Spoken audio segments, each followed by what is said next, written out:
Nike and Bape have finally settled their lawsuits. Coolkicks have been exposed for selling fake sneakers. More Jumpman jacks have been announced. And apparently some Jumpman jacks have gone missing. All of these stories and plenty more in this week's sneaker wrap. Hello everybody, it is me, Jordan Young, back with another banger. Every Saturday I do these weekly news wrap episodes where we look back at some of the biggest sneaker releases and some of the biggest sneaker news stories from the past week and just generally chat about it and have a gay old time. Rightio, let's kick things off by recapping this week's biggest sneaker releases. And earlier in the week we had the Nike and Bodie collection that dropped. We also had the Travis Scott Jumpman Jack, the debut of the Sail and Mocha colorway. Also had the Nike and Supreme SB Darwin Low. This wasn't an easy sneaker to come up on actually. Apparently something like 100,000 pairs of each colorway were available. We also had the release of A$AP Rocky's Puma Motorsport inspired collection. This has coincided nicely with the timing of the Miami GP going down this weekend. And the shoes I think look pretty cool, to be honest, and if anyone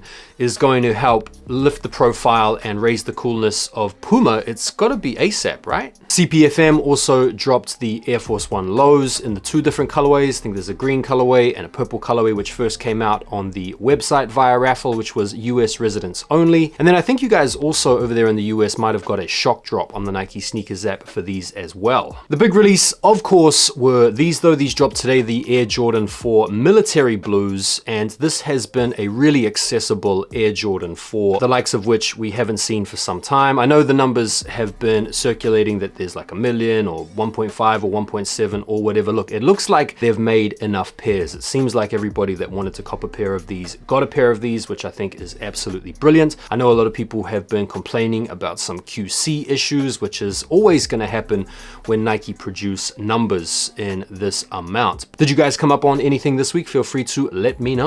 And let's get into the news. One of the big stories this week is that Nike and Bape have finally settled on their legal battle. You guys will remember that Nike filed trademark infringement notice against Bape last year. This was in January. But essentially, Nike and Bape have reached a settlement. As part of the settlement, Bape will discontinue sales of shoes like the Bapester Mid, the Courtster, and the Courtster High. These sneakers infringe on the IP of the Air Force One Mid, as well as the Jordan 1 High and the Jordan 1 Low. And arguably their most famous rip-off Nike product, the Bapester, is going to have to undergo modifications. Same thing for the Skatester, which borrows from the IP of the Nike Dunk. Now, the reason that it's taken so long to arrive at this settlement is Bape have had some evidence that they've dredged up from the past suggesting that Nike had actually given them some kind of license or agreement deal. This apparently goes back to around 2009, just before Nigo left, wherein Nike seems like they were going to be quite happy with Bape to copy the IP of the Air Force One, as long as they just kept their enterprise local to Asia. But with Bape now bringing up more physical stores in the US, and these products looking very, very similar to Nike's signature patented products, Nike have had to drop the hammer. And this is part of an ongoing thing that we're seeing with Nike at the moment, where they are pretty much collecting bodies. You guys probably saw this story doing the rounds earlier in the week. It involves Coolkicks, LA, the sneaker resale store / popular YouTube channel, and a second-hand store situated right across the street from them called Second Street. Now, I'll go through the story really, really quickly here, but if you wanted to check out the story in a little bit more detail, go and check out Not Tripping's video on this, because he goes into a little bit more depth. But essentially what happened is that the owner of Coolkicks, a guy called Adil Shams, which is a pretty ironic name given this story, decides to make a YouTube video where he takes his camera crew across the street into the secondhand store, and they basically walk around the store checking out the different merchandise that these guys stock, as well as taking a look at the types of sneakers that they're stocking, as well as the prices that they're selling them for. In the video, Adil Shams can be seen talking to Rami, where he says that these guys are selling fakes. And so the video seems to paint this Second Street store in a little bit of a negative light, suggesting that they sell fake products. And the whole video just comes across a little bit jerky. Now, this video would actually end up being deleted, but subsequent to this, Second Street have actually come out with their own statement regarding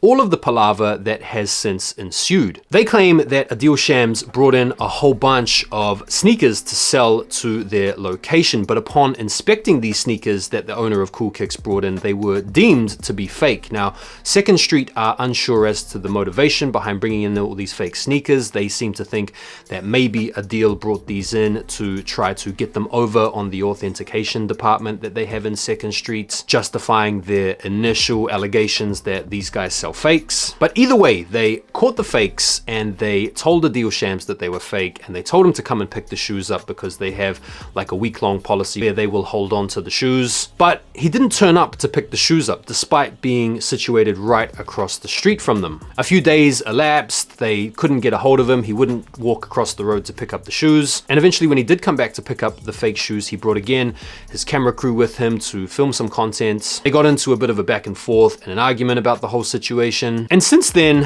Adil and his staff have encouraged their big following to not mess with Second Street anymore. So the whole situation, at least from this angle, doesn't reflect well on the attitude of Coolkicks. It doesn't reflect well on the type of people that they are, and so they are getting a lot of heat at the moment. A, for trying to sell fake sneakers, and B, for generating content that seems to be of a pretty pernicious type nature. What do you guys think of this? Ricardo Tisci is going to be working with Nike again. You guys might remember the last collab that Ricardo Tisci and Nike did on the Air Force One. Geez, it feels like that was like 10 years ago now. At the time there was a little bit of hype around it, but I do remember some of these models bricking. I mean, some of them were pretty cool, but these like motorcycle joints were a little bit squiffy for me. But apparently he's gonna be working on some apparel and some special editions of the Nike Shox TL. Right, let's talk about some new shoes, some exciting new images, all that jazz. I want to start off with these. These are the Air Jordan 4 lows, the Nigel sylvester joints. You might remember we saw a black pair of these surface a few months ago. And according to these images in this video, these look really nice, but I don't know if it's so much the shoe as it is the colorway. I really like this colorway. I think it suits this shoe a lot, and a lot of people are warming to these quite a lot. I've seen some people give some fairly scathing reviews about them as well, but I think what we shouldn't forget with this shoe is this is not a brand new sneaker per se. May I remind you guys of the Nike Air Flight Condor. I feel like Nike, instead of just retroing the Condor, decided to more or less take the shape and the silhouette, add this extra TPU exoskeleton, give it to Nigel Sylvester, and promote it as a sort of brand new product conceived of the innovative minds by the Nike design team. They are cool, they are wearable. I feel like these will definitely be popular when they come out, but for me, I really like these mainly because of the colorway. What about you guys? A little bit of Travis Scott news. We've had confirmed the release of the Jumpman Jack in the dark mocha colorway. This is a pair that we've seen Travis Scott wearing on and off over the past 6 months or so. And look, according to these sneakers from XC Sneaker, these actually look pretty good. The bro must have upgraded his potato to some kind of sweet potato, because yeah, these look pretty nice. The quality looks good. The color blocking is pretty dope. You can guarantee these will be super popular. Now, on the Travis Scott Jumpman Jack news, some people this week were a little bit confused as to why a number of retailers weren't offering up raffles for the Jumpman Jack. We saw a raffle go out for the red pair on the Travis Scott website, I think around a week ago now, and there were a lot of retailers that normally get this type of Travis Scott product that didn't offer up raffles, and so a lot of people are speculating and wondering whether or not there has been some backdoor banditry going down. We've got some updates about the Futura SB Low release. Now, this is one of the most hotly anticipated Nike SB releases of the entire year. In fact, you could argue that this is one of the best looking SBs of the past few years. Apparently, the skate shop release is going to be around the same sort of time. You should expect to see raffles go out for these as early as next week, but we are likely going to be getting a Sneakers app release on the 18th. Now, I don't know, all these dates could be capped, they could be all over the place, there could be some discrepancy for you guys over there in the US and us here in the UK and the EU, but as always, be mindful that you want to keep an eye on your local skate shops websites and IGs for the raffle information. The Nike Sneakers app is likely to be a myth, particularly if all the Nike Sneakers app is going to be offering is what's left over from the skate shop raffles. At around 30,000 pairs supposedly for the release. It's gonna be a very tricky sneaker to come up on, and I don't know about you, but I'm already pretty much ready to pay the resale. We've also had a much better look at the Alexis Sablone SB release, which is set to go down August the 22nd. These are coming out as part of a pack alongside a pair of really clean low top Converse shoes. And the first time I saw these, they were kind of giving me trypophobia type vibes, but according to these images, they look way nicer and I think are inspired by a chameleon or some type of reptile. They feature this almost sort of iridescent color change palette on the upper with some greens and some purples. And I think as you skate them and they wear away on the upper, they kind of change color like a chameleon, which I think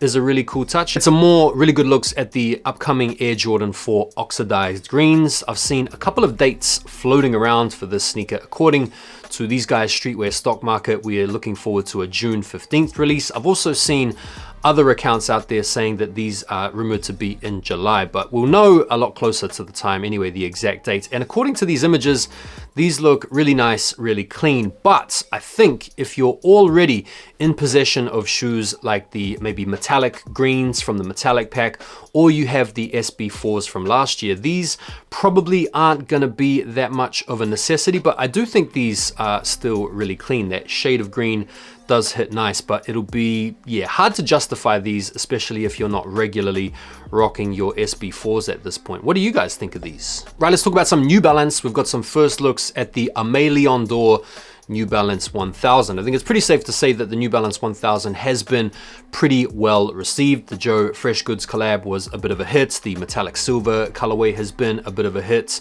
And as soon as Amélion d'Or get a hold of them, you can guarantee that they're also going to be pretty popular. This colorway is pretty boring though. It's almost like a Jound collab from these angles. It's predominantly white with the gray paneling as well. Nothing really detailed about these images. We just sort of get these top-down looks, but listen, they look clean, they look wearable. As with the ALD stuff, you can probably expect a slightly elevated approach to the materials and probably a slightly elevated touch with regard to the price point as well. But speaking of the New Balance 1000, we've also seen a whole bunch of other really cool GR colorways leaked that are likely set to roll out throughout the course of the year. You've got this white and green pair, which we saw first a few weeks ago. Also this cream and pink and gray pair, which we've also seen some sneaky on foots of as well.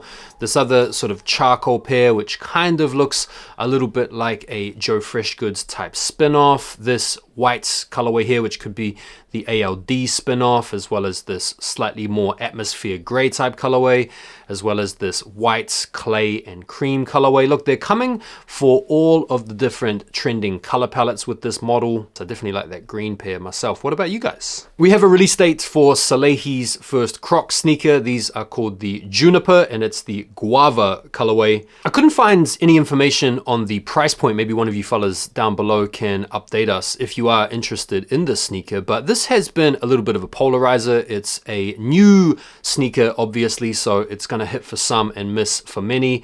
The upper is kind of giving me Ultra Boost type energy with the sort of knitted mesh type material around the ankle collar, as well as the build and the top line and the pull tab and stuff. But the main feature of the sneaker is this crazy outsole combo that kind of looks like some kind of bacterial infection under a microscope. The design language obviously piggybacks off the very successful Crocs Pollex collab that Bembury has been instrumental in bringing about. And if the comfort is anything like Crocs, these are gonna be a big hit. What do you guys think? Right, let's talk about some upcoming sneakers tomorrow. Nike and PJ Tucker are bringing out their exclusive Air Flight 89 Low. This is the sky blue colorway, limited to 472 pairs. And the whole thing is inspired by the Boeing 777-300. It's a nod to the aircraft's capacity used by Air France for select international journeys. And if you want to get a hold of these, you have to go onto the Better Generation website to take part in the raffle. But